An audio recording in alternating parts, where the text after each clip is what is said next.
Hello guys and welcome back to my channel. আজকে সকালে আমি বসে গেছি ময়দা মাখতে।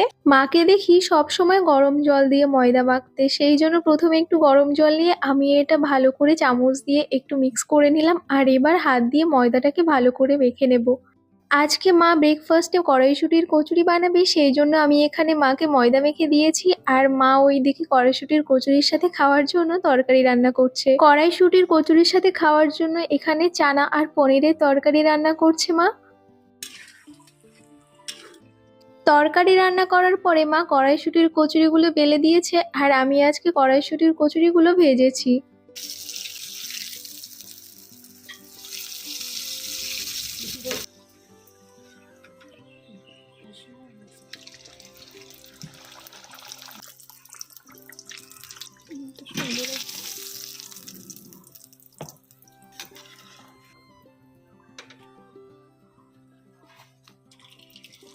আর এটাকে দেখো কি সুন্দর ফুলেছে। আমি এর আগেও কড়াইশুঁটির কচুরি ভেজেছি, কিন্তু এরকম কখনো আমার হাতে ফোলেনি, তো আমার তো ভীষণ মজা লাগছিল যে এতটা ফুলেছে। কচুরিগুলো ভাজার পরে আমি খাবার নিয়ে চলে আসলাম, আর এই হচ্ছে আজকে আমার ব্রেকফাস্ট, কড়াইশুঁটির কচুরি আর তার সাথে পনির চানার তরকারি। কেমন করে হাসতে হয়, কেমন করে দেখাও। খাওয়া দাওয়া করার পরে মা গিয়ে দাদার মেয়েকে নিয়ে এসেছে, আর এই যে মা এখন খেতে বসেছে আর আমি ওর সাথে খেলা করছিলাম। আর দেখো মা এসেছে বুঝতে পেরে কেমন ঘুরে ঘুরে মায়ের দিকে তাকাচ্ছে। ও আসলে আমার থেকে বেশি মাকেই চেনে, আমি তেমন যাই না কাকা বাড়িতে, মা যায়, সেই জন্য মাকেই ও বেশি চেনে।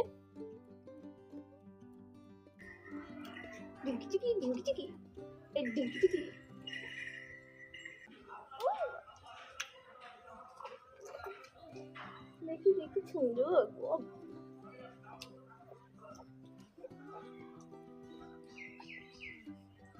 Cute cute. Video video video. Raima Raima আচ্ছা শুনো ও শুনো। হ্যাঁ দেখি চুচুরি আছে, দেখি চুচুরি চুচুরি চুচুরি চুচুরি চুচুরি চুচুরি। এই যে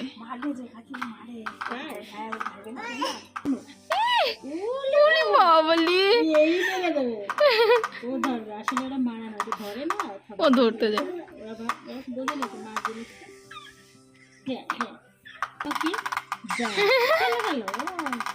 প্যান্টটা পরানো হয়নি, প্যান্ট মোটে পরানো খালি রাখতে এই যে রণজিৎ রণজিৎ কই রে কই রে, আসো আসো এদিকে আসো, এই যে আসো আসো।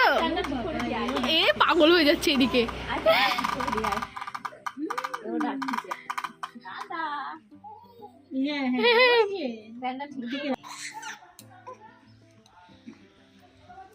এ কি করে রে, চেটে দিল কেন? এদিকে আসো, চাটে না, নোংরা নোংরা, আসো এদিকে আসো।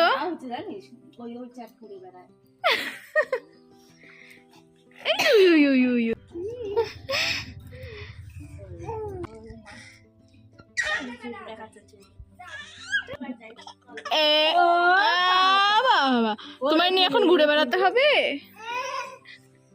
পাগল হয়ে গেছে ফুল নেওয়ার জন্য।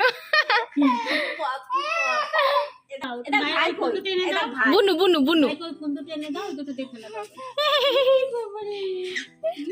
খুশি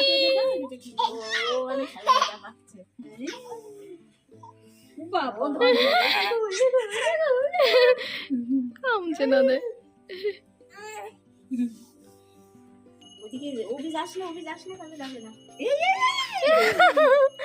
ওরা ওইদিকেই নজর, ওইদিকে তাকিয়ে আছে, ওরা কি করছে।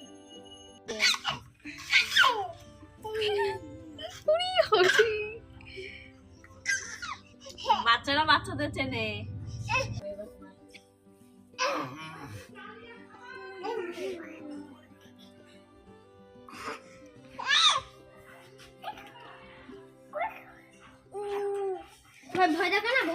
ভয় আবার আসবা, হ্যাঁ তুমি আবার আসবা, ঠিক আছে?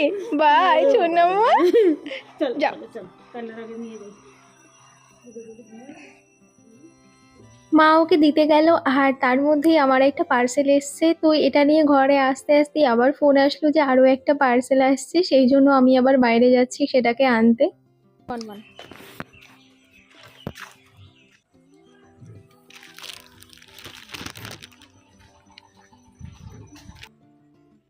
এই দুটোই হচ্ছে ফোনের কভার, একটা আমার জন্য নিয়েছিলাম আর একটা মায়ের জন্য। তারপরে আমি দুপুরে লাঞ্চ করতে বসে গেলাম, আজকে ছিল ভাত আর তার সাথে চিকেন। খাওয়া দাওয়া করার পরে চলে আসলাম ঘর গোছাতে। আমার ঘরের অবস্থা প্রচন্ড খারাপ, কারণ এই কয়দিন আমি ব্যাক টু ব্যাক প্রত্যেক দিনই প্রায় কোনো না কোনো কাজে বাইরে গেছি, সেই জন্য ঘরের অবস্থা ভীষণ খারাপ হয়েছিল। তাই ভাবলাম আজকে যেহেতু ফাঁকা আছি, আজকে এই কাজগুলো কমপ্লিট করে রাখি, না হলে এর উপরে আরো জিনিস জড়ো হয়ে যাবে, সেই জন্য গুছিয়ে নিই। আমার ঘরের বিছানা থেকে শুরু করে টেবিল চেয়ার সবকিছুর ওপরে একদম জামা কাপড়ে ঠাসা ছিল, সেই জন্য প্রথমেই আমি চেয়ারের গুলো গোছাতে শুরু করলাম।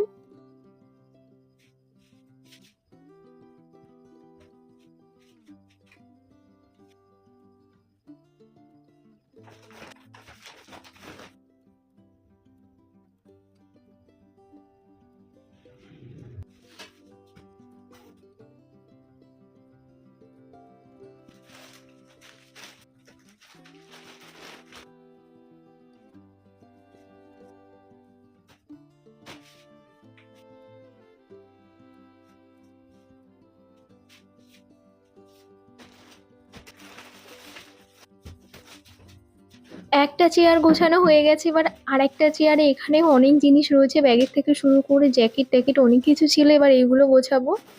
শীত যেহেতু এখন চলেই গেছে আর এখন তেমন দূরে কোথাও যাওয়ারও নেই, সেই জন্যই পাপার জ্যাকেটটা একদম পুরো ভাঁজ করে যেখানে সব শীতের জামা কাপড় থাকে সেখানে ঢুকিয়ে দেবো।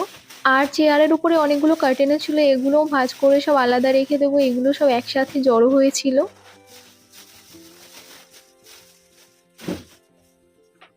তারপরে আমার ব্যাগটা নিয়ে আসলাম, এর মধ্যে অনেক জিনিস আছে, সেইগুলো বের করবো। আগের দিন যেহেতু আমি এই ব্যাগটাই নিয়ে বেরিয়েছিলাম, সেই জন্য অনেক কিছু রয়ে গেছিলো এই ব্যাগে।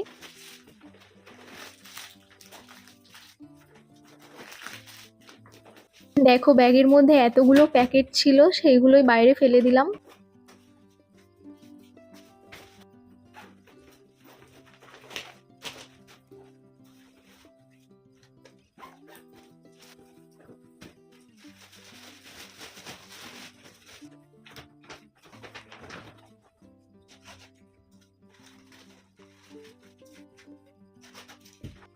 এবার আমি ওয়ার্ড্রোবের মধ্যে এগুলোকে গুছিয়ে গুছিয়ে রাখবো। আমার ওয়ার্ড্রোবটা ছোট হলেও কিন্তু এখানে অনেক কিছু ধরে যায়।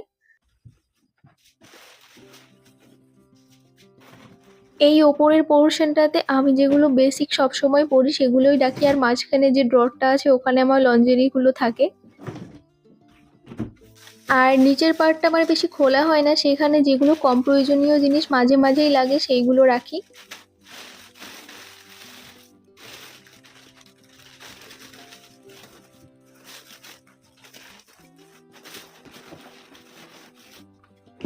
আমার ওয়ার্ড্রোবের পাশে আবার একটা শোকেস আছে, আর এর উপরে প্রচুর জিনিস জমা হয়ে গেছিল, ল্যাপটপের বক্স, রিং লাইটের বক্স, কিবোর্ডের বক্স, আরো অনেক হেয়ার স্ট্রেটনার টেটনার অনেক কিছু ছিল। তার মধ্যে থেকে কিছু জিনিস এনে আমি এই মাঝখানটাতে রাখলাম, আর এবার আলনাটা একটু ভালো করে গুছিয়ে নেব।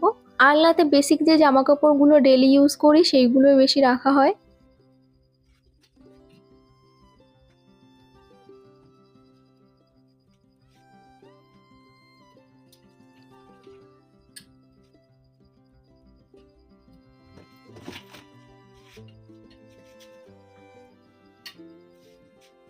আলনাটা গুছিয়ে তারপরে চলে আসলাম আমার টেবিলটা গোছাতে। জাস্ট অবস্থাটা একটু দেখো, মানে এখানে কিছু রাখতে বাকি নেই। যাই হোক, টেবিলটা ক্লিন করে নিয়েছি, এবার দেখো একটু দেখে শান্তি লাগছে। আর এই যে চেয়ার, এই তিনটে চেয়ারে যে কত জিনিস ছিল। আর আমি তো টায়ার্ড হয়ে গেছি ঘর গুছিয়ে, চলো বাইরে গিয়ে দেখি মা কি করছে। এই দেখো মা বাজারে গেছিল আর বাজার থেকে কত মটরশুঁটি এনেছে, এগুলোকে আমরা ফ্রোজেন করে রাখবো। এখানেও আছে ব্যাগের মধ্যে। মা মটরশুঁটিগুলোকে এরকম নিচে ঢেলে রেখেছিল যাতে করে নষ্ট না হয়ে যায়। আমি আবার সেগুলোকে গামলায় ভরে এখন পাশের ঘরে নিয়ে যাব, আর ওই ঘরে নিয়ে গিয়ে আমি আর মা এখন এগুলোকে ছাড়াতে বসবো। এখানে আমি অর্ধেকটাই এনেছি আর বাকি অর্ধেক পরে এনে ছাড়াবো। এই যে আমি আর মা ছাড়াতে বসে গেছি আর আমরা গল্প করছিলাম আর ছাড়াচ্ছিলাম। এতগুলো ছাড়াতে আমাদের প্রায় 1-1.5 ঘন্টা সময় লেগে গেছিল। এখানে প্রায় 10 কিলো মতো মটরশুঁটি ছিল। এখানে অর্ধেক 5 কিলো মতো ছিল আর 5 কিলো পাশের ঘরে ছিল, সেগুলোকেও এগুলো ছাড়ানোর পরে আমরা নিয়ে এসে ছাড়াবো। আর মটরশুঁটিটা আমাদের প্রায় সারা বছরই খাওয়া হয় এটা ওটার মধ্যে দিয়ে, সেই জন্যই মা প্রত্যেক বছর এরকম বেশি বেশি করে কিনে এনে ফ্রোজেন করে রাখে। আর আমি দেখো একটা দুটো মুখেও দিয়ে দিচ্ছিলাম। আমি ভীষণ পছন্দ করি এই কাঁচা মটরশুঁটি খেতে, যদি একদম ফ্রেশ থাকে তাহলে তো মানে কত খেয়ে নেবো তার কোনো ঠিকও নেই। আর এখানে আমি আর মা গসিপ করছিলাম একটা পাশের বাড়ির আন্টিকে নিয়ে, যাই হোক সেই জন্য আমরা হাসাহাসি করছিলাম। এর মধ্যে থেকে আমি আবার কচি কচি রেখে কিছু মটরশুঁটি আলাদা করছিলাম সিদ্ধ খাওয়ার জন্য।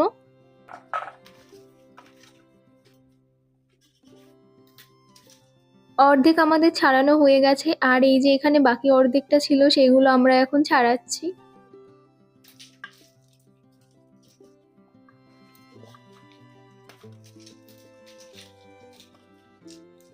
গল্প করতে করতে আমাদের মটরশুঁটি ছাড়ানো হয়ে গেছে আর দেখো এই কটা বেরিয়েছে। আর এখানে কিছু আমরা রেখে দিয়েছি কাঁচা খাওয়ার জন্য। আর রাতের বেলা আমার আইসক্রিম খাওয়ার ক্রেভিং হচ্ছিল, সেই জন্য আমি আবার জোম্যাটো থেকে আইসক্রিম অর্ডার দিয়েছিলাম। এখানে 5টা ফ্লেভারের আইসক্রিম ছিল আর প্রত্যেকটাই খেতে ভীষণ ভালো ছিল। যাই হোক, ভিডিওটা কেমন লাগলো অবশ্যই কমেন্ট করে জানিও আর চ্যানেলটাকে সাবস্ক্রাইব করে দিও। Thanks for watching.